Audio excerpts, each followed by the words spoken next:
Shalom, selamat pagi. Kembali lagi kita dalam pertemuan kita di hari ini, di mana di hari ini kita akan belajar bersama tentang materi keluarga yang mendidik. Sebelum kita memulaikan materi kita hari ini, marilah kita berdoa. Terima kasih ya Tuhan atas kesempatan yang masih Engkau berikan bagi kami di hari ini untuk belajar. Diberkati kami semua Tuhan dalam proses pembelajaran kami di hari ini lewat materi keluarga yang mendidik. Agar lewat materi ini kami memiliki bekal untuk masa depan kami dan kami menjadi anak-anak yang boleh diberkati oleh Tuhan. Kuasai hati dan pikiran kami, biar Roh Kudus-Mu bekerja atasnya, agar kami bisa memahami dan mengerti materi kami di hari ini. Ini doa kami dalam nama Yesus. Amin.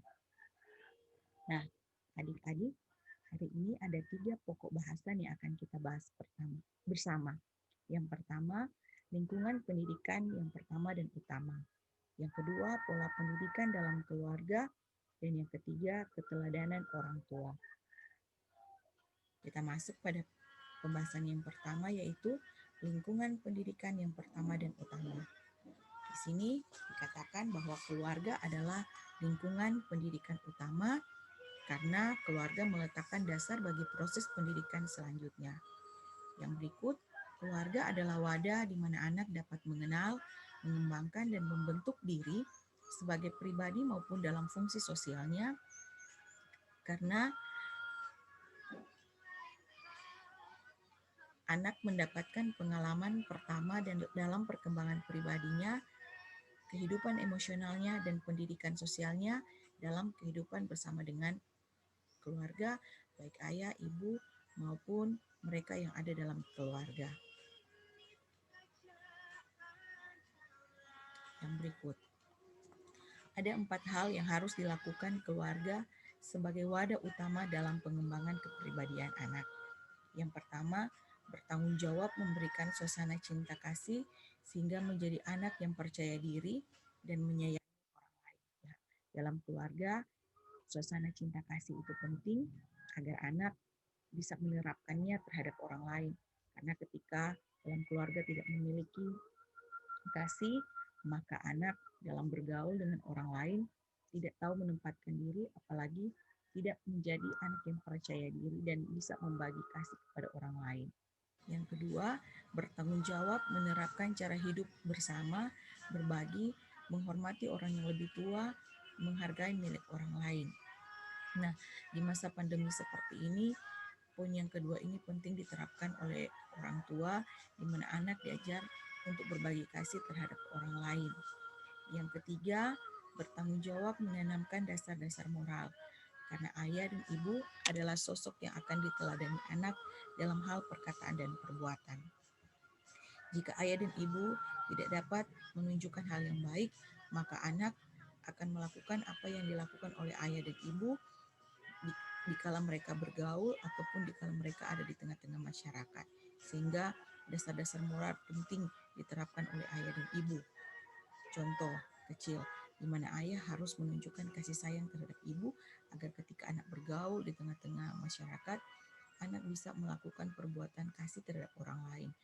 Atau dalam keluarga, ayah dan ibu tahu menerapkan keadilan terhadap anak yang satu dan anak yang lain, sehingga di luar keadilan pun dapat ditegakkan oleh anak.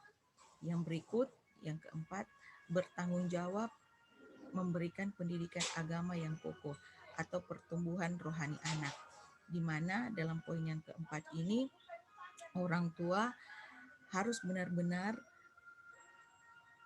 menumbuhkan kepercayaan bahkan iman anak di tengah-tengah keluarga. Bisa jadi dalam hal, misalnya mengajarkan anak untuk berdoa sebelum makan, atau dalam kehidupan keluarga, ayah dan ibu mengajak anak untuk senantiasa bersaat teduh bersama.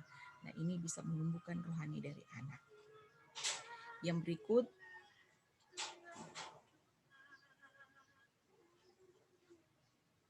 B. Pola pendidikan dalam keluarga. Di sini ada 5 pola pendidikan dalam keluarga. Yang pertama adalah memanjakan,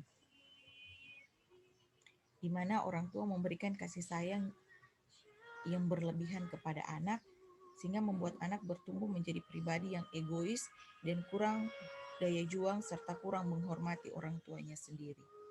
Yang berikut, otoriter, di mana segala sesuatu ditentukan oleh orang tua, sehingga anak tidak diberikan kesempatan untuk belajar mengambil keputusan.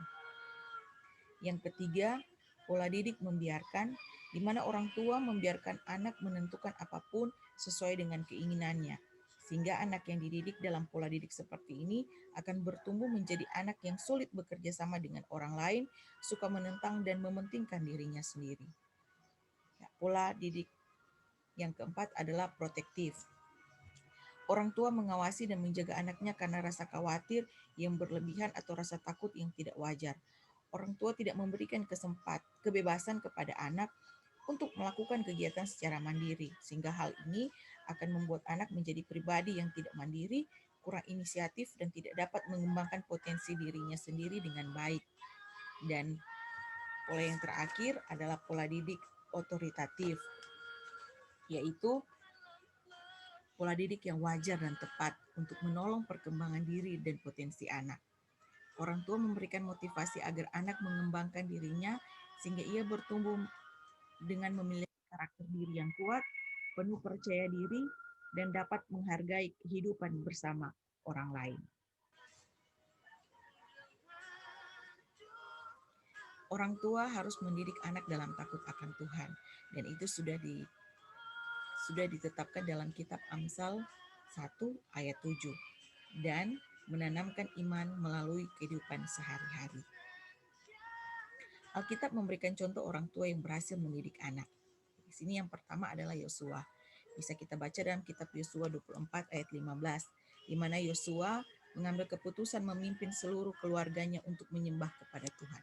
Ini salah satu keberhasilan dari orang tua Yosua. Yang kedua adalah Hana dalam kitab 1 Samuel 1 ayat 20 sampai 28, di mana Hana menyerahkan Samuel ke dalam asuhan Imam Eli. Hana ingin agar anaknya bertumbuh dalam kehidupan rohani yang baik dengan Tuhan. Yang ketiga, ada tokoh Maria dan Yusuf dalam kitab Matius 12 ayat 46 sampai 50, di mana Maria dan Yusuf mendidik Yesus dalam tradisi dan hukum Yahudi. Mereka memperkenalkan Taurat seperti setiap orang tua dalam tradisi Yahudi. Ya, tokoh yang keempat adalah Naomi. Dalam Rut 1 ayat 16 sampai 17, di mana Naomi berhasil memberikan teladan kepada Rut, sehingga Rut menjadi bagian dari bangsa Israel dan termasuk dalam silsilah keturunan yang melahirkan Yesus. Dan yang terakhir di sini ada dua tokoh perempuan, yaitu Eunike bersama dengan ibunya Lois yang mendidik Timotius. Dalam kitab 2 Timotius 1 ayat 5, di mana Timotius bertumbuh menjadi anak yang memiliki iman kepada Kristus. Nah, selain keberhasilan dari orang tua, ada juga ternyata tokoh Alkitab yang gagal dalam mendidik anaknya, seperti Imam Eli dalam kitab 1 Samuel 2 ayat 11 sampai 17, di mana dia gagal mendidik anaknya Hofni dan Pinehas. Yang kedua, Ishak dan Ribka dalam Kejadian 25 ayat 28, di mana di sini Ishak dan Ribka yang pilih kasih terhadap Esau dan Yakub, sehingga terjadi pertengkaran antara Esau dan Yakub. Yang ketiga adalah tokoh Yakub dalam kitab Kejadian 37 ayat 3 sampai 4, di mana Yakub yang lebih mengasihi Yusuf dan Benyamin daripada anak-anaknya yang lain. Yang keempat adalah tokoh dari Raja Herodes dalam kitab Matius 14 ayat 1 sampai 12, di mana Raja Herodes menuruti keinginan putrinya untuk memenggal kepala Yohanes Pembaptis sebagai hadiah ulang tahun. Ini adalah keempat contoh orang tua yang gagal dalam mendidik anaknya dalam Alkitab. Ya, ini keempat tokoh ini tidak boleh kita tiru.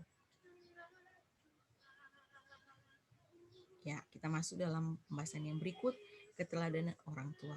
Sebagai pendidik dalam hubungan antar anggota keluarga, orang tua mempunyai tanggung jawab dan tugas sebagai yang pertama teladan, di mana menjadi figur yang dapat dicontohi oleh anak. Yang berikut, teman atau sahabat, di mana orang tua harus menjadi teman untuk berbagi dan sahabat untuk mendengarkan semua cerita, merasakan sukacita anak, bahkan menerima keluh kesah anak. Akan tetapi ini akan sulit diterapkan jika tidak ada kedekatan antara orang tua dan anak. Oleh sebab itu dituntut oleh orang tua untuk bisa menjadi temannya akrab bagi anak yang ada dalam keluarga. Yang berikut sebagai motivator, di mana orang tua harus menjadi pemberi semangat bagi anak. Orang tua memberikan dukungan, dorongan bagi kemajuan dan perkembangan anak. Yang berikut, inspirator, di mana jika orang tua menunjukkan perilaku terpuji, maka anak akan terinspirasi melakukan hal yang sama. Di sini, orang tua menjadi figur yang membangun kesadaran anak untuk menjadi pribadi yang lebih baik. Yang berikut adalah konselor, di mana orang tua menjadi pendengar dan pembimbing bagi anak. Idealnya orang tua berfungsi sebagai penasehat dan pengarah. Orang tua menyediakan waktu untuk mendengarkan anak berbicara, dan orang tua mengarahkan tanpa memaksakan kehendaknya terhadap anak. Dan yang berikut terakhir adalah pengawasan. Mengingatkan jika anak mengarah pada hal-hal yang membahayakan diri, dan menegur anak jika bersalah, dan memberikan pujian untuk prestasi dari anak. Nah, jika menegur, jangan menegur dengan kasar, tapi menegurlah dengan kasih, agar anak tidak menjadi anak yang membangkang terhadap orang tua.